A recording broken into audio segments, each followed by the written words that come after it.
Hello and welcome to the channel. देखिए, मैं ये वीडियो बना रहा हूँ खासकर कंपटीशन एग्जाम के बच्चों के लिए। ठीक है। जो कंपटीशन एग्जाम के मेरे स्टूडेंट्स हैं, साथी हैं, वो जब कंपटीशन आप एग्जाम देते होंगे तो उसमें ज्यादातर ये क्वेश्चन आते हैं त्रिघात समीकरण के।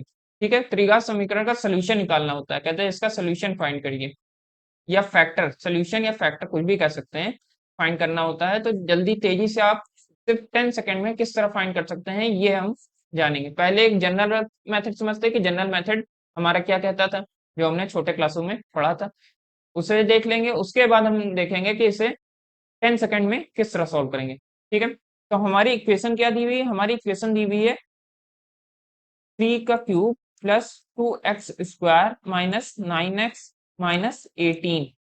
ठीक है, इक्वल टू 0। ये है। इसमें देखिए ट्रायल और एरर मेथड का सबसे पहले इस्तेमाल किया जाता है कि हमें इसका एक सोल्यूशन फाइंड करना होता है। ठीक है, एक सोल्यूशन या कहा जाए एक फैक्टर फाइंड करना होता है। तो इसको किस तरह फाइंड करते हैं?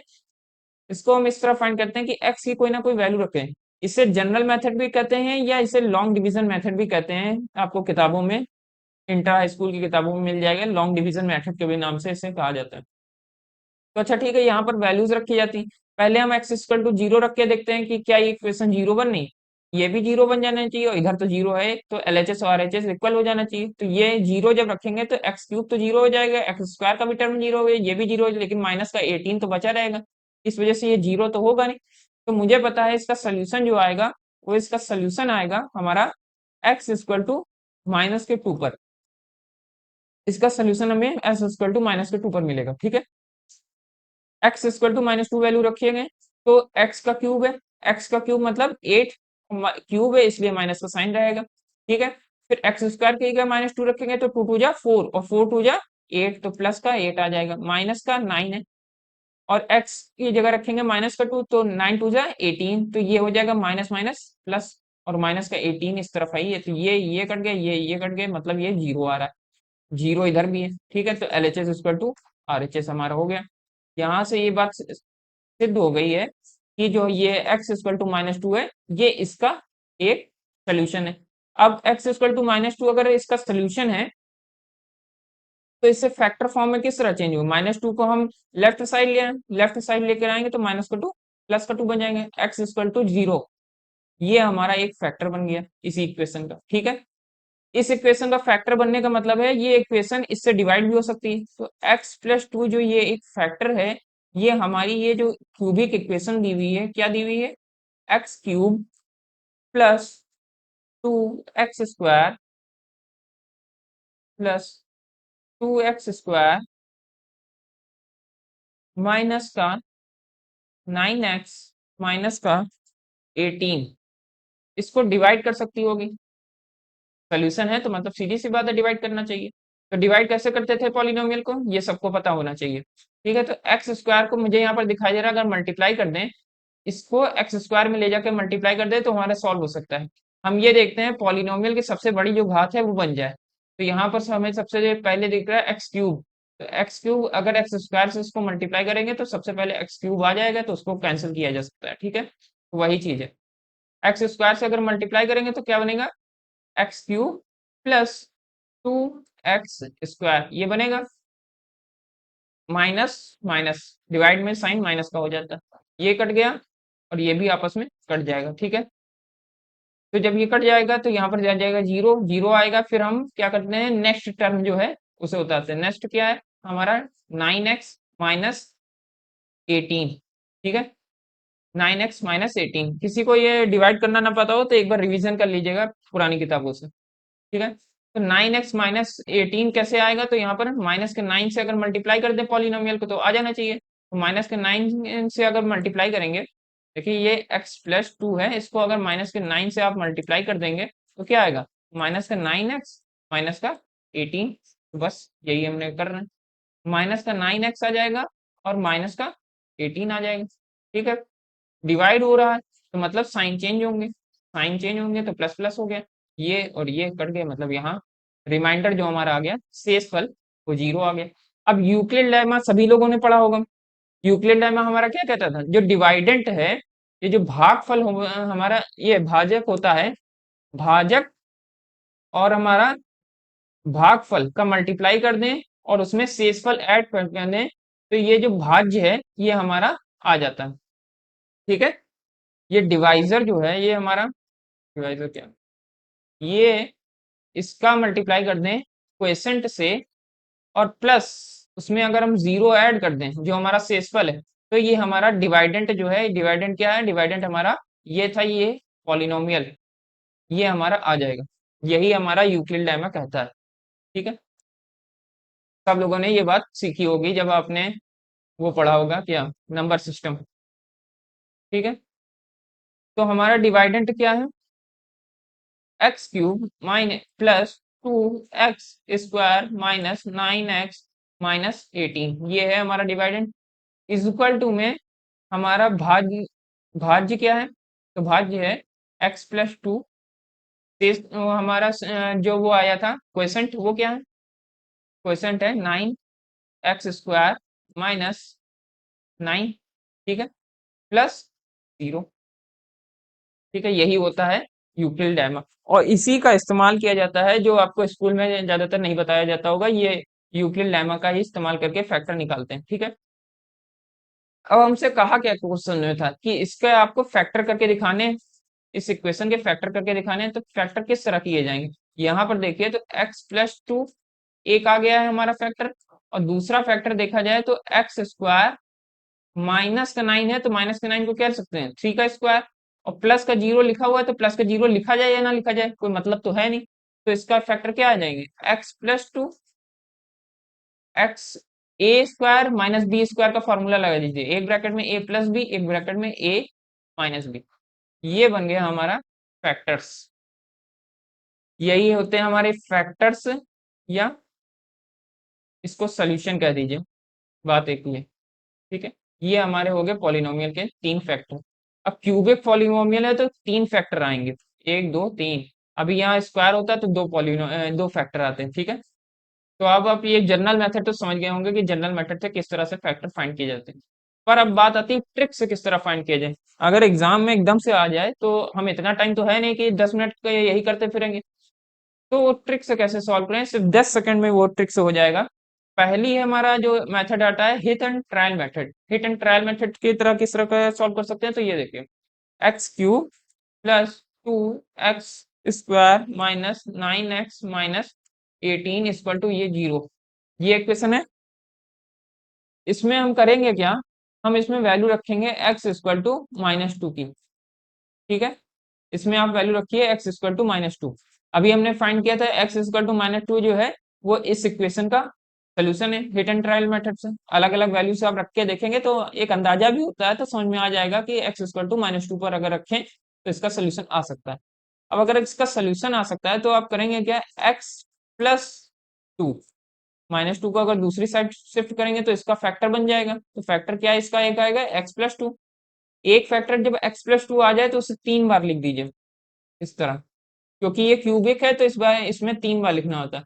अगर इसमें स्क्वायर लगा होता इक्वेशन में, क्वाड्रेटिक होती, तो 2 बार लिखते हैं।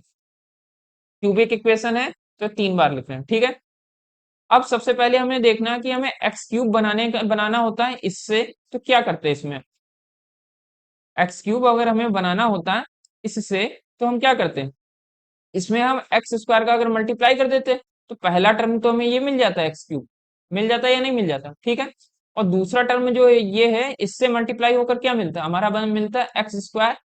ठीक है, तो देखा जाए तो ये हमारा नेक्स्ट टर्म भी बनना शुरू हो गया है, एक्स स्क्वायर अगला टर्म है। ठीक है, हमें यही चीज यहाँ पर बनानी होती है कि हमें इक्वेशन कुछ तरह किसी तरह सेट करनी होती है। ठीक है, अगला टर्म जो हमारा था, अगला टर्म खासकर इससे बनाया जाता है, तो अगला टर्म में हमें यहाँ पर ये ध्यान रखना है एक्स स्क्वायर बने।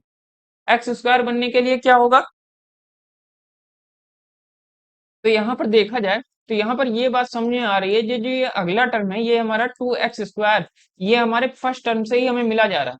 जब फर्स्ट टर्म से मिला जा रहा है तो हमें जो ये अगला टर्म है हमारा ये x प्लस टू, ये जो सेकंड टर्म है ये इसकी हमें जरूरत ही नहीं, तो हम यहाँ पर क्या करेंगे, प्लस में जीरो से मल्टीप्लाई कर देंगे। जीरो से मल्टीप्लाई कर देंगे, पूरा का पूरा टर्म जीरो हो जाएगा, क्योंकि इसकी हमें जरूरत ही नहीं, हमें एक्स स्क्वायर पहले ही से मिल गया, 2x स्क्वायर पहले वाले से ही मिल गया। ठीक है, पहले वाले से मिल गया तो अगले की हमें जरूरत नहीं थी, इसलिए हमने जीरो से मल्टीप्लाई कर दिया। इसके बाद क्या करेंगे, तो हम नेक्स्ट टर्म हमारा देखा जाए तो हमें चाहिए माइनस का 9x।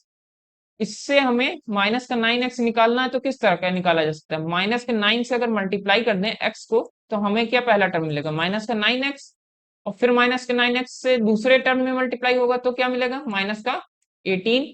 ठीक है, माइनस का 9x और माइनस का 18 ही तो हमें चाहिए, पूरा इक्वेशन कंप्लीट हो गई। ठीक है, तो इस तरह से करते हैं कि हमें इक्वेशन बनाते हैं, पहले 3 बार आप फैक्टर को लिख लेंगे, फिर इक्वेशन कंप्लीट करने की कोशिश करेंगे। ट्रायल और एरर मेथड इसीलिए करते हैं, ट्राई कर करके आप देखेंगे तो ये अपने आप इक्वेशन बना देगा। अब अगर हम इसे इस इक्वेशन को, जो ये इक्वेशन हमने बनाई है, इसको इस इक्वेशन को सॉल्व करके देखेंगे तो वापस ये यही इक्वेशन बन जाएगी। इसे सॉल्व करते हैं, किस तरह से सॉल्व करेंगे, x cube plus 2x square, और जीरो से अगर हम इसको मल्टीप्लाई करेंगे तो ये पूरा का पूरा टर्म जीरो हो जाएगा ना, प्लस का जीरो, माइनस का 9 है तो माइनस के 9 से अंदर मल्टीप्लाई करेंगे तो 9x माइनस का 18 हो जाएगा। ठीक है, अब जीरो है तो जीरो को लिखा जाए या ना लिखा जाए, बात बराबर है, तो ये 2x स्क्वायर माइनस का 9x माइनस का 18, ये देखिए ये जो इक्वेशन है, ये इक्वेशन सेम यही इक्वेशन। ठीक है, और यही चीज हमें करना होता है इसमें। इसके अब फैक्टर किस तरह निकाले जाएंगे, ये तो हम करके बता रहे थे कि ये हमने जो सोल्यूशन किया है ये एकदम सही है, इस वजह से ये सिर्फ आपको करके दिखाया जा रहा था, आपको एग्जाम में ये सब करने की जरूरत नहीं है। आपको एग्जाम में करना क्या है वो बता देते हैं।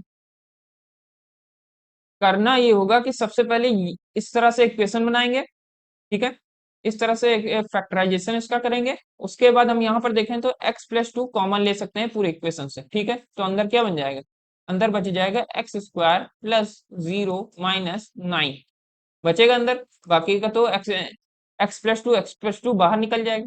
ठीक है, तो x+2 एक ब्रैकेट में बच जाएगा, और अंदर क्या बचेगा, अंदर हमारा बचेगा x² - 9, -9 का मतलब होता है 3 का स्क्वायर। ठीक है, ये बन गया दूसरे ब्रैकेट में, इसका फैक्टराइजेशन कर दीजिए, एक ब्रैकेट में x+3, दूसरे ब्रैकेट में x-3, 1 2 एंड 3 फैक्टर हमें मिल गए। ठीक है, इस इक्वेशन के 3 फैक्टर हमें 1 2 3 मिल गए। ये देखिए 3 लाइन में क्वेश्चन सॉल्व हो गया। एग्जाम में ज्यादा से ज्यादा आपको 10 सेकंड लगेगा अगर आप मन में ही कैलकुलेशन थोड़ी करेंगे तो। ठीक है, इससे ज्यादा का टाइम नहीं लगेगा, यहाँ मैं समझा रहा हूँ इसलिए टाइम ज्यादा लग रहा है। आगे चलते हैं, आगे बात आती है सिंथेटिक डिवीजन मेथड।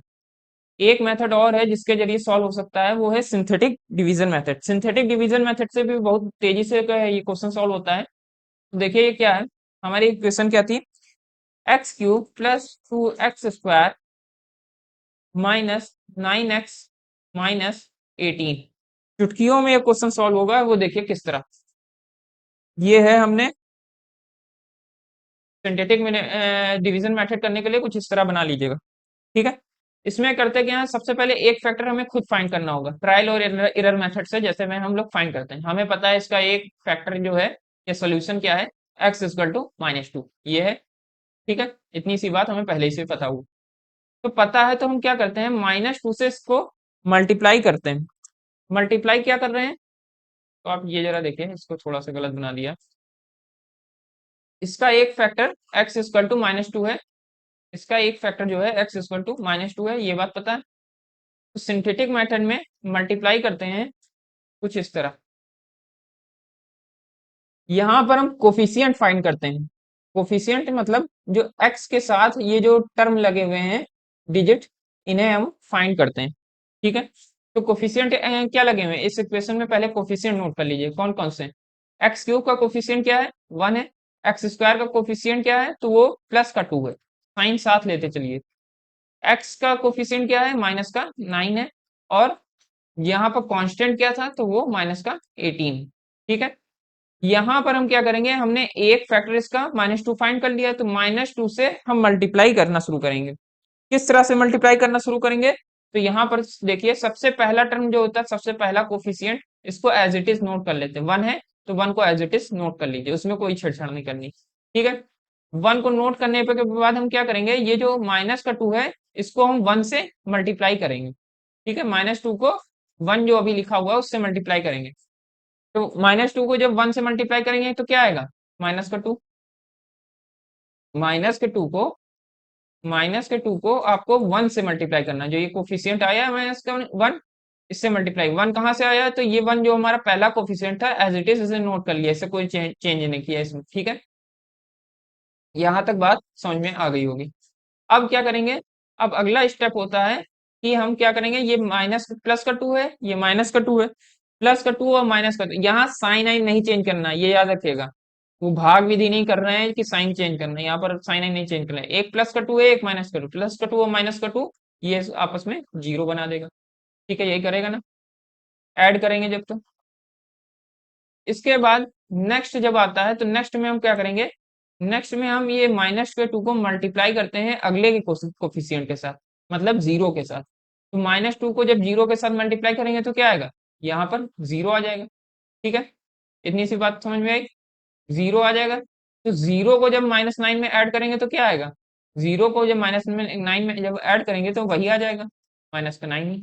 ठीक है, फिर क्या करेंगे, तो माइनस टू को फिर मल्टीप्लाई करेंगे माइनस के नाइन के साथ। तो माइनस नाइन के साथ जब मल्टीप्लाई करेंगे माइनस के टू को, क्या आएगा, यहाँ पर आ जाएगा हमारा प्लस का एटीन। माइनस का एटीन नहीं आएगा, प्लस का आएगा, एटीन आएगा, क्योंकि माइनस माइनस प्लस हो जाएगा। ठीक है, तो प्लस का एटीन आ जाएगा। इस वजह से ये क्या होगा, तो जब इसको ऐड करेंगे तो ये आपस में कट जाएंगे, प्लस माइनस का आपस में कट जाएंगे और ये जीरो हो जाएगा। ठीक है, यहाँ तक बात उम्मीद है सभी को समझ में आ गई होगी। तो इसका पहला जो हमने फैक्टर फाइंड किया था वो क्या फाइंड किया था ट्राइलिनियर में, एक्स प्लस टू। ठीक है, पहला फैक्टर हमने यही फाइंड किया था। पहला फैक्टर जब हम लिख लेते हैं तो जो बाकी के इक्वेशन है उसे क्वाड्रेटिक फॉर्म में लिखते हैं। क्वाड्रेटिक फॉर्म का मतलब है quadratic equation, A X square plus B X plus C, ये होती है क्वाड्रेटिक इक्वेशन फॉर्म। तो इस फॉर्म में बाकी के फैक्टर को लिखा जाता है। बाकी की इक्वेशन वही तो बचेगी, जब एक को बाहर कर दिया हमने तो बाकी स्क्वायर में बचेगा। तो मतलब क्या है, मतलब ये है कि अंदर जो है एक्स स्क्वायर होना चाहिए, एक्स होना चाहिए, और एक कोफिशिएंट, एक जो है हमारा वो होगा कांस्टेंट, नाइन या कोई भी नंबर होगा। ठीक है, सी का मतलब है कांस्टेंट। इसे बंद कर दिया, इस तरह लिखकर वो भी बंद कर दिया। ठीक है, यहाँ पर अब कोफिशिएंट लिखना शुरू करिए। पहले का कोफिशिएंट क्या है, तो ये वन है कोफिशिएंट एक्स स्क्वायर का। ठीक है, दूसरा कोफिशिएंट लिखा हुआ है जीरो, जीरो किसका कोफिशिएंट है, ये है हमारे एक्स का, प्लस का जीरो। सब मल्टीप्लाई में है, जो पॉइंट रख रहे हैं उसका मतलब है मल्टीप्लाई में है। फिर जो ये तीसरा कोफिशिएंट है माइनस का नाइन, ये है हमारा कांस्टेंट। ठीक है, और ये जो चौथा बन जाता है इसकी कोई जरूरत ही नहीं, क्योंकि ये जीरो भी है, वैसे भी ये जीरो है, तो इसकी कोई जरूरत ही नहीं है। ठीक है, इसको छोड़ देते हैं। अब इक्वेशन हमारी बन गई थ्री टर्म के अंदर। तो इसे किस तरह सॉल्व करेंगे, यहाँ पर देखिए एक्स प्लस टू, और इसे थोड़ा सा सिंप्लीफाई करेंगे तो ये बन जाएगा एक्स स्क्वायर, क्योंकि वन से मल्टीप्लाई होने का मतलब ही नहीं है। जीरो से एक्स मल्टीप्लाई होगा तो ये टर्म पूरा का पूरा जीरो बन जाएगा, और अगला टर्म बचेगा माइनस का नाइन। फिर तो आप जानते ही सॉल्व करते आ रहे हैं, एक्स स्क्वायर इसे लिख सकते हैं, इसे थ्री का स्क्वायर लिख सकते हैं। थ्री का स्क्वायर का मतलब है एक ब्रैकेट में एक्स प्लस टू लिख सकते हैं, दूसरे ब्रैकेट में हम क्या लिख सकते हैं, एक्स माइनस थ्री और एक्स प्लस थ्री। ये हमारे बन गए तीनों कोफिशिएंट। ठीक है, तो हमने यहाँ पर तीन मेथड की बात की। पहला हमने मेथड की बात की लॉन्ग डिवीजन मेथड, या जनरल मेथड, जो आपकी बुक्स में मिल जाएगा, इसे लॉन्ग डिवीजन मेथड भी कहते हैं। इसका एक नाम है लॉन्ग डिवीजन मेथड।